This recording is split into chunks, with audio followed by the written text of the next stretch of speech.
이거 서양의 속담인데 사람이 성공하려면 3C가 필요하다 그런 말합니다. 3C. 첫째가 chance, 두 번째가 choice, 세 번째가 challenge입니다. 그러니까 사람이 기회가 왔을 때 머뭇거리면 안 되고 결단을 해야 되고, 결단이라는 건 모험이라는 거죠. 그걸 할 수 있는 사람만 성공할 수 있는 것이다. 그러니까 우리가 선택이 필요하고 선택을 위해서는 용기와 결단이 필요합니다. 옛날에 삼태기 메들리라는 노래가 있었습니다. 삼태기. 여러분이 아실 거라고 생각합니다. 무려 97곡 정도의 곡을 합쳐가지고 한 곡을 만들었습니다. 이 사람들이 얼마나 잘 나갔냐면 매일 지방 공연을 가요. 너무너무 잘 나가죠. 그런데 어느 날 운전기사가 너무 피로에 지쳐서 차가 교통사고가 나서 메인 싱어들이 죽는 바람에 삼태기 메들리가 거기서 스탑이 됐습니다. 근데 그 노래의 가사에 보면 이런 가사가 있습니다. 헤이 헤이 헤이야, 사랑이 좋으냐 친구가 좋으냐, 막걸리가 좋으냐 섹시가 좋으냐, 사랑도 좋고 친구도 좋지만 막걸리를 따라주는 섹시가 더 좋구나. 이게 욕심이죠, 욕심. 막걸리하고 섹시 중에 택하라고 그러니까, 술하고 아내하고 둘 중에 택하라고 그러니까 술 따라주는 아내가 더 좋다, 이렇게 말해요. 욕심이에요, 욕심. 둘 다 가지고 싶은 거예요, 이 세상 살면서. 욕심 때문에 결단을 못하는 사람이 너무 많습니다. 그런가 하면 모든 사람에게 좋은 소리를 듣고 싶어 하는 것도 욕심입니다. 여러분, 이 세상 살면서 모든 사람에게 좋은 소리를 들을 수는 없습니다. 그런 말이 있다고 그래요. 이 세상의 10%는 무조건 나를 좋아하는 사람이에요. 내가 무슨 짓을 해도 나를 좋아해요. 그런데 반대로 이 세상의 10%는 무조건 내가 싫어요. 아무리 그 옆에서 밥을 먹고 매일 같이 말씀을 묵상하고 같이 있어줘도 싫어요. 그러니까 우리는 뭐만 보고 살아야 되느냐 하면 80%만 보고 살면 돼요. 어차피 10%는 무조건 좋아할 거고 10%는 무조건 싫어할 거예요. 결단이 없으면 인생에는 아무 결과를 얻을 수 없습니다. 그래서 그런 속담도 있지 않습니까? 재주 많은 사람이 성공을 못한다. 이것도 잘하고 저것도 잘하고 다 잘하면 모두가 다 피상적이고 상식적인 수준에 머물러서 아무것도 아니다. 결국은 하나를 선택해야 돼요. 선택해야 돼요. 오늘 말씀의 21절 보시면 엘리야 선지자가 이렇게 말합니다. 엘리야가 모든 백성에게 가까이 나아가 이르되 너희가 어느 때까지 둘 사이에서 머뭇머뭇하려느냐. 요즘은 머뭇머뭇이라는 말은 잘 쓰지 않고 미적된다 이런 말을 많이 쓰죠. 그 당시 이스라엘 백성들의 영적인 상태는 하나님을 부인하는 것도 아니고 그렇다고 하나님을 섬기는 것도 아니고 미적거린다는 거예요. 그렇게 살았어요. 그래서 엘리야가 3년 반 만에 침묵을 깨고 3년 반을 기다렸습니다. 그리고 백성들 앞에 나와서 첫 설교가 뭐냐면 너희가 언제까지 미적거릴 거냐 이렇게 도전을 주는 거죠. 좀 더 읽어보면 여호와가 만일 하나님이면 그를 따르고 바알이 만일 하나님이면 그를 따를지니라 하니 백성이 말 한마디도 대답하지 아니한지라. 왜 대답을 안 했을까요? 이것도 좋고 저것도 좋은 거니까, 이것도 놓을 수 없고 저것도 놓을 수 없으니까 말을 못하는 거예요. 오늘 본문의 배경은 이스라엘의 아합이라는 왕이 이방 여자인 이세벨이라는 여자를 왕으로 드립니다. 근데 이 여자가 혼자 온 게 아니라 하나님의 말씀을 따르지 않고 그 여인을 받아들일 때 많은 바알과 아세라 선지자를 데리고 들어왔습니다. 그 일로 인해서 그 이스라엘에 있는 많은 선지자들을 죽여버렸어요. 엘리야마저도 죽이려고 쫓아다니는 중입니다. 그때 드디어 하나님께서 그것을 참지 않으시고 진노하셔서 3년 반 동안 하늘에서 비가 내리지 않는데 사람들이 물이 없으니까 이 골짜기 저 골짜기 쫓아다니면서 물을 찾다가 굶어 죽기도 하고 목말라 죽기도 하고 가장 처참한 상태에 이르렀을 때, 그런데 그럼에도 불구하고 그런 고통을 당하는데도 정신을 못 차리는 백성들 앞에서 엘리야가 외친 겁니다. 어느 때까지 미적거릴 것이냐? 여호와가 만일 하나님이면 그를 따르고 바알이 만일 하나님이면 그를 따라라. 얼마나 신앙이 흐지부지하고 흐리멍텅했으면 3년 반 동안 비가 내리지 않고 하나님이 함께하지 않고 굶어 죽는데도 왜 고난이 오는지를 모르는 거예요. 이 사람이 이 얘기하면 그게 그럴 것 같고, 저 사람이 저 얘기하면 그것도 맞는 것 같고, 계속 왔다 갔다 갈팡질팡하는데 내 인생은 망하는 겁니다. 여러분, 서커스에서 사자를 조련하는 조련사가 한 손에는 채찍을 들고 다른 손에는 뭘 드는지 아십니까? 예? 서커스를 가서 보셨어야 뭘 아실 텐데, 의자를 들어요. 의자. 왜 의자를 드느냐면, 이 사람의 다리가 하나면은 가서 물을 텐데 의자 다리까지 6개가 왔다 갔다 하니까 사자가 정신을 못 차려가지고 조련사가 그래서 컨트롤을 하는 겁니다. 마찬가지로 사람이 머리가 나빠가지고 지식이 부족해가지고 무슨 일을 성공 못하는 게 아닙니다. 왔다 갔다 머뭇 혼동에 빠져서 아무것도 결정하지 못해요. 여러분, 이 세대에 선지자들이 얼마나 많은지 모릅니다. 내가 선지자라고 얘기를 안 할 뿐이지, 엘리야 선지자가 있었던 것처럼 이 시대에도 우리의 생각을 주장하고 우리를 끌고 가고 미혹시키는 많은 사람들이 있습니다. 요즘 10대가요, 노래를 듣는데 저는 어떤 가수가 노래를 부른지도 모르겠어요. 노래를 들어도 가사도 모르겠고 리듬도 모르겠고, 제가 하는 하나는 방탄소년단 하나밖에 몰라요. 방탕인지 방탄인지 모르겠지만 미국에서도 인기가 있다고 그러는. 근데 이 아이들이 열광하는 가수들의 그 노래가 아이들에게는 바이블이에요. 그래서 한마디 한마디 그 입에서 나오는 모든 말씀으로 살아요. 애들이. 아십니까?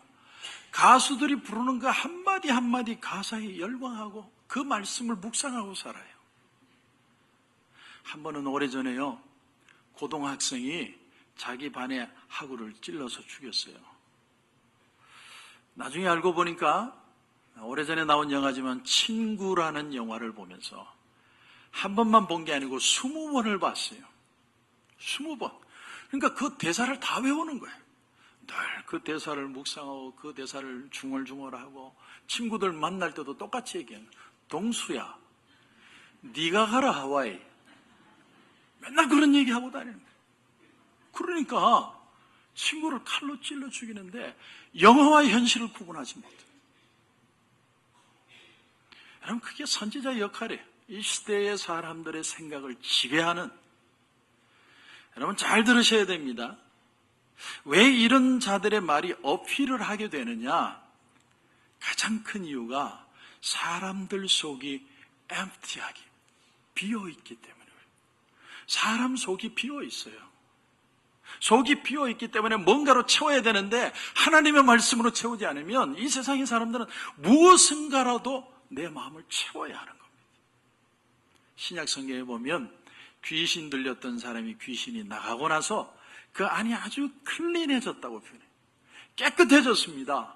그런데 그 안을 채우지 않으니까 귀신 들렸던 사람이 나가서, 귀신이 나가서 자기 동료 7을 데리고 그 안에 다시 들어와서 전보다 더 피폐해졌다고 표현합니다. 파스칼은 말합니다. 우리 인간 속에는 하나님이 차지하셔야 할 하나님의 공간이 있다, 이렇게 표현했습니다. 여러분, 이스라엘 백성들이 불러도 대답이 없는 바알신을 섬기는 이유도 마찬가지예요. 고린도전서 12장 2절에 보면 너희도 알거니와 너희가 이방인으로 있을 때에 말 못하는 우상에게로 끄는 그대로 끌려갔느니라, 이렇게 표현합니다.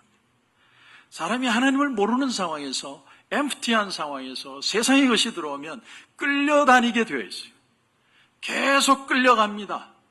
힘든데도 끌려가요. 베스트셀러가 된 책 중에 너무 많이 사랑한 여성이라는 책이 있습니다. Women Who Love Too Much. 이 책을 보면 여자들이 범하는 실수 중에 하나가 뭐냐면 사랑할 가치가 없는 남자를 너무 많이 사랑한다는 거예요. 도덕적으로도 문제가 있고 인간적으로도 문제가 있고 여자를 사랑하지도 않아요. 그리고 여자에게 심리적으로 신체적으로 학대를 하는데 그런 남자를 사랑하는 거예요. 왜 사랑하느냐? 내가 더 많은 사랑을 주면 남자가 변할 것이다. 근데 안 변한다는 거예요. 안 변한대요. 여자가 아무리 헌신적으로 사랑을 해줘도 안 변해요. 그리고 더 문제는 그 여자를 이용해요. 그래서 여자는 일평생 많은 상처를 가지고 사는데 그럼에도 불구하고 그 사랑에 대한 미련을 버리지 못한다는 거예요. 그래서 책 제목이 너무 많이 사랑하는 여자예요. 지금 이 상황이 내가 이 남자를 사랑한다고 해서 이 관계가 제대로 발전할 것도 아닌데 그걸 직시하지 못하고 내가 더 사랑해주면 변할 거야. 여러분, 이해하기 어려운 심리지만 그런 게 있습니다. 사람들 중에도 그런 사람 많습니다. 내가 더 많이 애쓰고 더 수고하면 될 줄 알지만 미혹당하는. 그래서 오늘 24절 다시 보시면 너희는 너희 신의 이름을 부르라. 나는 여호와의 이름을 부르리니 이에 불로응답하는 신 그가 하나님이라. 백성이 다 대답하되 그 말이 옳도다 하니라. 엘리야가 아주 높은 조건을 제시를 했습니다. 송아지 한 마리를 놓고 제단 위에 놓고 하늘에서 번개를 때려서 불이 내려와서 그 재물을 태우는 자가 진짜 하나님이다. 바알 선지자들에게 이 얘기를 했죠. 결단한 겁니다. 선택한 겁니다. 진짜 불이 내리는 신이 하나님이다. 근데 바알 선지자들이요, 이걸 대찬성을 했었습니다. 왠 줄 아세요? 바알 우상의 원래 이름이 번개의 신이에요. 마른 하늘에서 비가 내리게 하고 벼락을 치는 신이 바로 바알이라고 생각한 거예요. 그래서 우리가 기도를 하면 하늘에서 번개가 내려서 이 송아지를 바싹 태울 것이다. 그래서 이들이 열심히 부르짖었던 거예요. 우리가 여기서 알 수 있는 사실이 뭐냐면 이 바알 선지자들이 헛되게 믿던, 제대로 믿던 이들도 믿음이라는 걸 가진 사람들이에요. 믿음. 근데 또 한 가지 여기서 알아야 될 게 뭐냐면 자기들 스스로가 그렇게 믿는 것은 그렇게 믿을 뿐이다라는 거예요. 여기서 제가 여러분에게 조금 예민한 주제를 좀 말씀드리고 싶습니다. 예민한 주제. 여러분이 교회 봉사를 하든 헌금을 하시든 수고를 하실 때 이것을 유념해야 됩니다. 만약에 여러분 마음속에 내가 이만큼 수고를 했으니까 하나님이 그것을 보시고 내게 상을 주시겠지 기대감을 가지면 시험에 들 수 있습니다. 시험에 들 가능성이 아주 많습니다. 하나님은 그런 식으로 우리가 살 수 있는 분도 아니고요. 하나님은 그런 식으로 우리가 로비할 수 있는 분이 아닙니다. 이걸 우리가 알아야 돼요. 우리가 순수한 마음으로 아이가 부모에게 막 순수한 마음으로 요구하는 것처럼 하는 게 아니라 내가 이만큼 뭔가를 하면 하나님이 그걸 보고 내가 원하는 것을 주시겠지 그렇게 생각하면 시험 들어요. 동기 자체가 순수하지 못합니다. 그 수고든 헌금이든 봉사든 그건 선한 것이지만 선한 일을 할 때 순수한 동기로 그 일을 하지 않으면 내 마음이 옳지 않기 때문에 결국은 시험에 듭니다. 하나님께서 하나님께 하는 것은 그러므로 어떻게 하는 것이냐? 그냥 하고 잊어버려야 됩니다. 나머지는 하나님이 알아서 하십니다. 이게 신앙이에요. 근데 이게 어떤 분에게는 굉장히 심각한 문제입니다. 왜냐하면 타고나기를 성실하고 게으르지 않고 최선을 다해 사는 사람이 볼 때는 이게 뭐냔 말인지. 나는 내 인생에 한 번도 게으른 적이 없고 너무나 열심히 살고 착하게 살고 성실하게 사는데, 그렇다면 기독교는 도대체 뭐냐는 거예요. 여러분 잘 들으셔야 돼요. 성실하지 말라는 말이 아닙니다. 신앙이라는 건 성실 이전에 가능성이 없던 인간에게 찾아온 하나님의 은혜라는 거예요. 아무리 발부둥치고 아무리 애를 써도 인간은 다 죄로 죽습니다. 병들고 상처받고, 그게 인간입니다.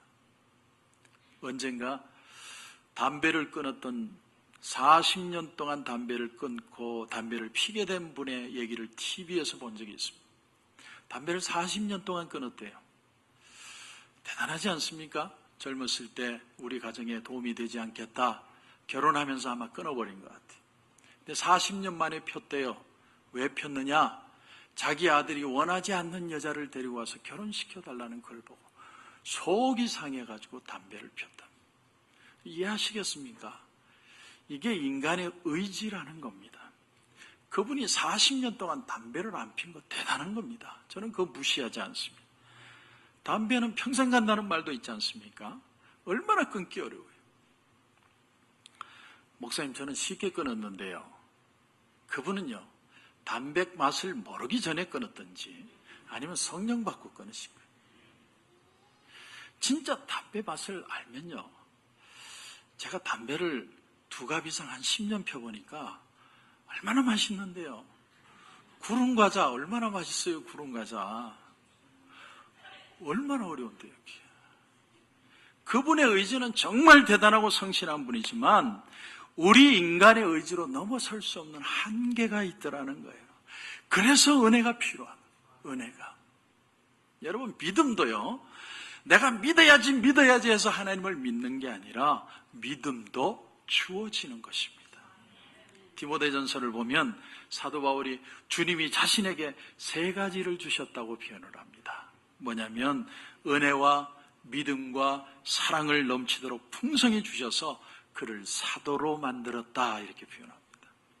과거에는 교회를 핍박하던 사람이에요. 굉장히 괴롭히는데 성실한 사람이었는데 주님이 은혜와 믿음과 사랑을 주셔서 사도가 될 수 있도록 만들어주셨다. 2번째로 등장하는 게 믿음입니다. 믿음. 그러니까 바울이 주님을 열심히 믿는 부분도 있지만 주님이 그에게 선물로 주신 믿음의 분량이 있었다는 거예요. 분량. 사도의 역할을 담당할 수 있는 믿음의 분량을 그에게 주셔서 만약에 그가 그 믿음의 분량을 받지 못했으면 사도의 역할을 감당하지 못했을 텐데 하나님이 그 믿음을 주셔서 감당할 수 있다라는 사실. 혹시 여러분 가운데 목사가 되기를 원하는 분이 있으십니까? 그 일을 감당할 만한 믿음의 분량이 있어야 돼요. 그 믿음의 분량이 없으면 끝까지 못합니다. 암 환자에게 기도해서 암덩어리가 떨어져 나가기를 기도하기를 원하는 분이 있습니까? 내 마음속에 내가 이 기도를 할 때 하나님이 이 믿음 안에 하나님 반드시 암덩어리를 떨어뜨릴 것이다 라고 믿지 않고 기도하면요, 창피를 당해요. 우사를 당합니다. 믿음의 분량이 얼마나 필요한지 몰라요. 사도행전 3장에 보면 베드로와 요한이 성전에 기도하러 올라가는데 미문에 안전뱅이가 앉아있는 것을 보고 안전뱅이가 무엇을 줄까 하여 그를 쳐다보는데 베드로가 담대하게 얘기합니다.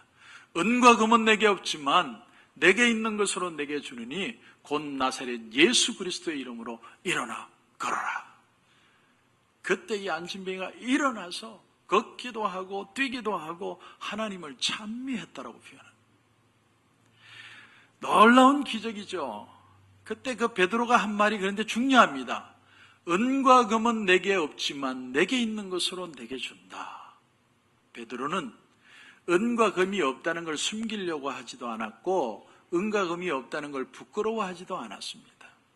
그리고 은과 금은 내게 없지만 너에게 확실하고 정말로 필요한 것을 주느니 곧 나사렛 예수 그리스도의 이름으로 일어나서 걸어라.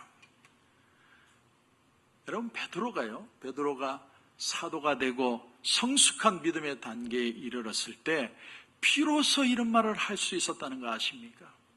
베드로가 여러분도 아시겠지만 많은 고민과 고난이 있었습니다. 예수님이 십자가에 달릴 때 포기하고 고기 잡으러 간 사람이에요. 네가 나를 사랑하느냐? 사랑하면 나를 쫓아와라. 예수님 말씀 들을 때 얼마나 부끄러운지 모릅니다. 나는 누구지? Who am I? 나는 도대체 왜 이렇지? 나는 왜 안 되지? 하나님은 나에게 뭘 원하시지? 하나님이 나를 불러주셨는데 내가 이룬 건 뭐지? 얼마나 많은 시간을 고민하고 힘들어하고 고통하고 그 고민 후에 마침내 그가 뱉어낸 말이 은과 금은 내게 없지만 내게 있는 것으로 내게 주느니 나사렛 예수 그리스도의 이름으로 일어나서 걸어라. 그러니까 내게 없는 거예요. 우리에게 없는 겁니다. 그런데 주어졌고 그것이 너무나 귀하고 굉장한 것이기 때문에 이런 은혜를 받는 사람들의 제일 처음 나타나는 현상이 뭔 줄 아십니까? 놀라는 거예요. 놀라버려요. 나 같은 죄인 살리신 주 은혜 놀라워. 놀랄 수밖에 없어요. 왜? 나는 안 되는 사람이거든요. 아무리 해도 나는 실수하고 넘어지고 좌절하는 사람인데 전혀 예상치 못할 때 하나님이 은혜 주셔서 일어났기 때문에 놀랍다 이렇게 표현해요. 어떤 나의 수고와 애씀과 성실과 착함으로 이루어진 게 아니기 때문에 놀랍다, 어메이징하다. 당연한 게 아니에요. 놀라운 겁니다. 백 목사가 여기 서서 여러분에게 설교하는 건 놀라운 일입니다. 놀라운 일입니다. 그러므로 사람은요 미혹될 수 있습니다. 자기 욕심에 자기의 성과에. 근데 그 미혹을 넘어설 수 있는 유일한 방법이 뭐냐면 은혜밖에 없다는 은혜가 와야 됩니다. 그래서 바알 선지자들의 기도가 끝나고 엘리야의 기도가 시작됩니다. 엘리야의 기도 36절 한번 보십시오. 36절.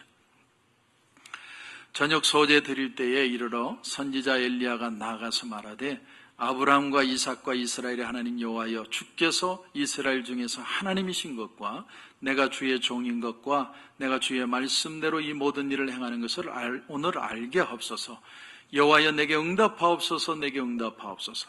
이 백성에게 주 여호와는 하나님이신 것과 주는 그들의 마음을 되돌이키심을 알게 하옵소서 하매 이에 여호와의 불이 내려와서 번제물과 나무와 돌과 흙을 태우고 또 도랑의 물을 핥은지라. 여러분 이 기도의 응답이 금방 오죠. 그러니까 진짜 굉장한 기도는 응답이 빨리 오는 기도. 여러분 진짜 멋있는 기도는 길지 않습니다. 굉장히 길게 하면 더 은혜가 크게 오는 게 아니라 정확한 기도를 할 때 하나님의 응답이 역사하신다는 거예요. 오늘 37절 다시 보시면 여호와여 내게 응답하옵소서. 내게 응답하옵소서. 이 백성에게 주 여호와는 하나님이신 것과 주는 그들의 마음을 되돌이키심을 알게 하옵소서. 누가 사람의 마음을 되돌이킵니까? 하나님이 하시. 하나님이. 사람의 빈 마음을 누가 채웁니까? 하나님이 채우시. 하나님이 사람을 돌아오게 하는. 그러므로 잘 들으십시오. 우리는 주변에 일어나는 일들에 대해서 염려하면 안 돼요. 불안하면 안 됩니다. 매일 먹고 사는 문제에 대해서 불안해하거나 이 나라에 일어나는 일 때문에 불안해하거나 북한 때문에 불안해하거나 불안해하시면 안 돼요. 왜? 염려한다고 해결되는 게 아니기 때문에. 해결책은 하나님에게 있습니다. 하나님이 사람의 마음을 돌이키셔야만 역사가 일어나요. 그래서 오늘 본문에서 하늘에서 불이 떨어지고 나니까 사람들이 어떻게 반응합니까? 39절 보십시오. 모든 백성이 보고 엎드려 말하되 여호와 그는 하나님이시로다. 여호와 그는 하나님이시로다. 한 방에 그 뺀질뺀질한 사람들이 조금 전까지만 해도 엘리야가 너희가 언제까지 이렇게 미적될 거냐 할 때 한마디도 안 하고 팔짱 끼고 있던 사람들이 하늘에서 불이 떨어지니까 한 방에 여호와 그는 하나님이시다. 여호와는 하나님이시다. 한 방에 돌아섰어요. 온 백성. 그러므로 오늘 이 말씀을 통해서 제가 여러분에게 분명한 세 가지를 도전으로 드립니다. 꼭 이 세 가지를 기억하세요. 우리 속에 이 세 가지로 채워야 됩니다. 36절입니다. 36절 보시면 주께서 이스라엘 중에서 하나님이신 것과 첫 번째는 우리 하나님만이 진정한 하나님이시다라는 사실이에요. 이 세상의 모든 것들은 인간이 만든 거지만 여호와 하나님만이 진짜 하나님이시다. 이 고백이 있어야 돼요. 두 번째는 내가 누구인가를 알아야 돼요. 나는 주님의 종입니다. 나는 청직입니다. 하나님이 내게 맡기신 인생이에요. 주님 부를 때까지 주님 바라보고 살아가는 거예요. 분명한 자기 인식, to be가 있어야 to do를 할 수 있습니다. 세 번째는 내가 무엇을 해야 되는지를 아는 거예요. 내가 주의 말씀대로 이 모든 일을 행하는 것을 오늘 알게 하옵소서. 누가 알게 해달라는 겁니까? 모든 사람들이 보고 알게 해달라는 거예요. 굉장히 담대한 기도예요. 내가 하나님을 알고 그리고 하나님 앞에 내가 이 귀한 삶을 살고 있고 그 하나님의 뜻이 내 삶 가운데 이루어지는 것을 사람들이 보게 해달라는 거예요.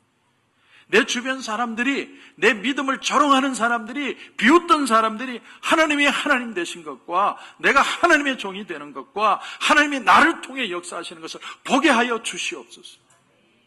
기도가 달라져야 돼요. 그러면 하나님이 역사하십니다. 하나님이 역사하시면 한 방에 끝나요. 많은 게 필요한 게 아니에요. 하나님을 인정하고 내가 하나님 앞에 인생인 줄 알고 하나님의 뜻이 내 삶 속에서 이루어지게 하여 주옵소서.